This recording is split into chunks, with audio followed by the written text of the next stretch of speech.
Welcome to New Possibilities. I speak truth to power without fear. So, a few days ago, I did a live stream. And while I was doing this live stream, somebody left some comments in the chat, and they were basically talking about how they hate being black and they hate black people. They said that black people are their own worst enemy. And this person was using the name Lamar WILLS, and I assumed that it was a troll account. I was like, that can't really be LA. That has to be somebody else using his name and his image or whatever to troll someone. So, I just assumed that it was not him. And then later on, I found out that it was actually him. And the reason why I found out is because he posted a video or a live stream with the same title talking about how he hates being black and he hates black people. So I just want to take some time to respond to his video and to his comments. Also, I want to point out that there was somebody else on his live stream, this guy by the name of Freddie, who was talking about black women, single black women, blaming them for various things and, complaining about child support and this and that. So I want to address that as well in this quick little video. The first thing I'll say is this, man. It's really disappointing to see LA do a video where he's talking about how he hates black people and talks about how he hates being black. I mean, the thing that makes this disappointing is that this is a brother who has done videos about racism. He's done videos about white supremacy. He's done videos about police brutality and, all these issues. Of course, he does his roasting thing or whatever, but he occasionally will do videos where he addresses racism. And it's just sad and very disappointing to see somebody who does videos against racism actually embracing racism against his own people, embracing the white supremacist mindset. And I understand that people get frustrated with the condition of our people. I understand that people are disappointed by various things, but there is never an excuse to talk about hating your own, hating yourself. There's no excuse for that. And by taking on such language, you are embracing white supremacist logic. You are embracing coon logic as well.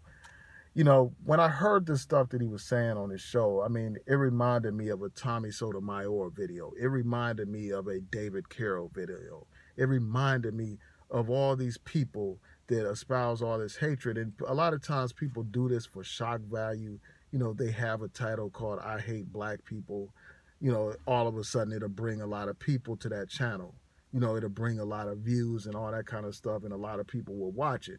And I don't know if he's doing this as some kind of social experiment or as a joke, or if he's speaking out of genuine frustration.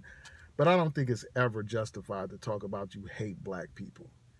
And he asked the question, why should anybody be proud of being black? He raised that issue.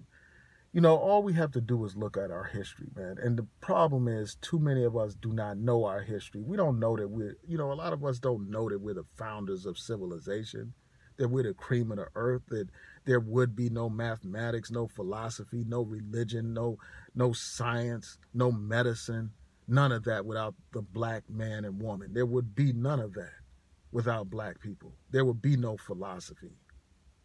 We are the foundation of this human civilization, of human life. Before there was any man or any human being, there was the black man. We're the first human beings on this planet. We are the founders of civilization. And we just need to realize that. And despite all the oppression that we have been through, still we rise, in the words of Maya Angelou. I mean, still we rise despite all the stuff that we've been through.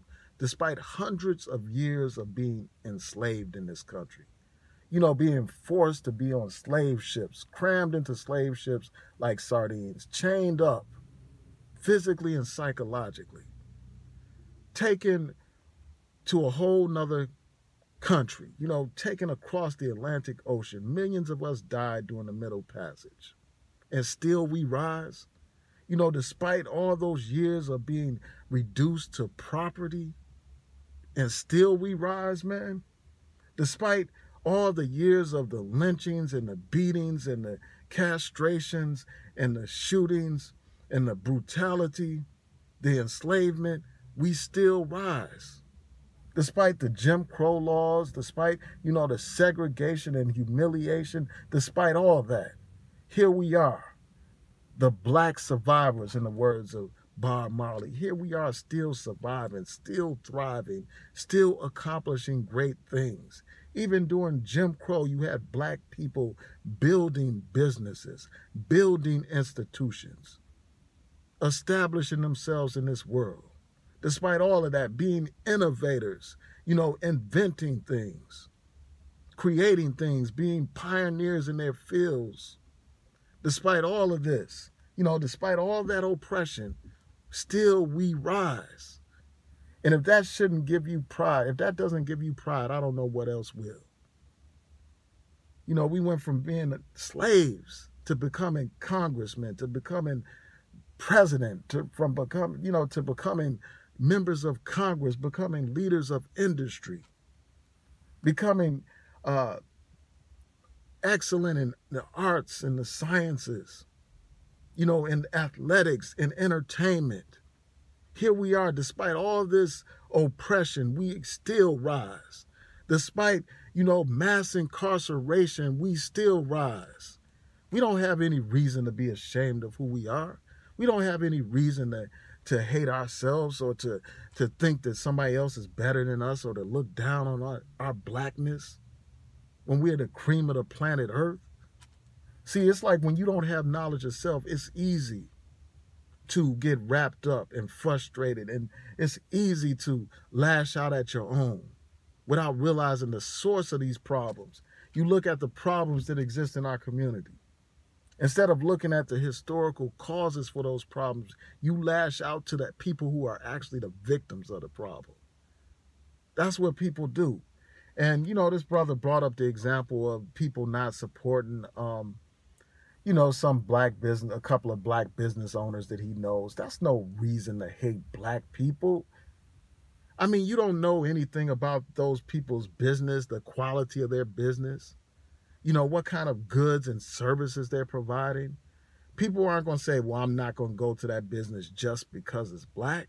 If that was a black business that was offering good products or great service at a great price, people don't care what color the person is. They would support that business.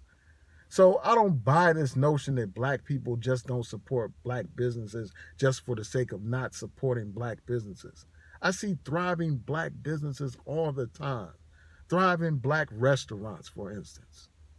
Restaurants that provide good food, good service at a good price.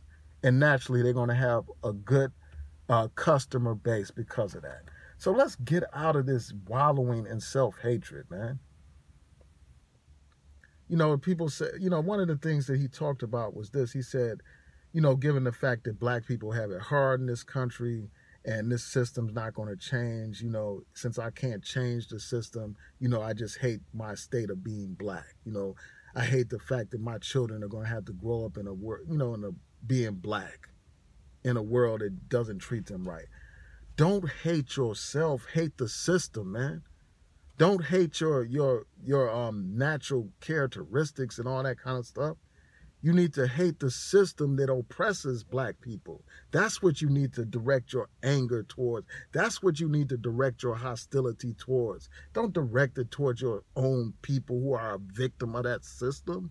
Don't pile on to the oppression and the humiliation of your people by talking about how you hate your people. So I don't get that, man. And then also, one thing that comes out in a lot of these videos, a lot of people that are quote unquote woke and stuff like that, the first thing they want to do is bash religion. They say all these blasphemous things against religion, which I won't repeat. You had this guy on this program, this guy Freddie, talking about, using all this profanity towards religion. And I'll just say this, man. Religion is not the reason why we're in our situation. I mean, that is not why we are oppressed today, man. And, when people want to just throw out religion, as if that's to blame for all of our problems, they fail to realize that many of our people are in fact inspired by religion to fight for justice, to fight for equality, to fight for freedom. All we have to do is look at the example of a Nat Turner. Look at the example of a Marcus Garvey. Look at the example of a Elijah Muhammad, a Malcolm X, a Martin Luther King. Their faith inspired them to fight against oppression. Their faith inspired them to fight for freedom. So let's quit having this mentality that all we have to do is throw out religion and bash religion, and somehow that makes us conscious or aware. No, it doesn't. I mean, the bottom line is this, and I'm probably going to do a whole video explaining why I'm not an atheist. But, that's a whole nother subject, man. But the bottom line is this, man. These people just want to lash out at everything, lash out at religion, blame religion for everything. Of course, there are people that exploit religion and use it as a tool of oppression, but also religion has been used as a tool of liberation. And that's something that people just don't understand, or they don't want to understand. So that's one thing. And then, real quick before I close out, I'm burning up in this car, but before I close out, I just want to touch on a couple of points. And, as far as I'm concerned, when somebody doesn't believe in God, man, and I know this is going to create a whole bunch of controversy for some people. I think that when people don't have God in their life, or they don't believe in God, they are missing the whole meaning and point of this existence on this earth.